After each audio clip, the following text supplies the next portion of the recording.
நாளிலே ஒரு அருமையான வார்த்தையை கர்த்தர் நமக்கு கொடுத்திருக்கிறார்.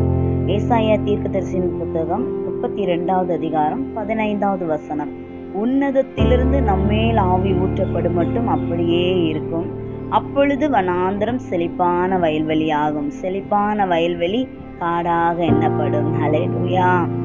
மழை வானத்திலிருந்து பொழியும் போது இந்த பூமியில் இருக்கிறதான வறட்சியான சூழ்நிலையில் இருக்கிறதான எல்லா நிலைகளும் மாறி புற்பூண்டுகள் முளைத்து பச்சை பசேல் வயல்வெளியாக அவைகள் காட்சியளிக்கும். இதே போலதான் பரிசுத்த ஆவியானவருடைய மகிமை நம்முடைய வாழ்க்கையில வெளிப்படும் பொழுதுதான் அநேக வனாந்தர சூழ்நிலையில் இருக்கிற பகுதிகள், வறட்சியான நிலைகள் எல்லாம் வயல்வெளியை போன்ற ஒரு செழிப்பான நிலையிலே நம்ம வாழ்க்கையில கடந்து வரும்.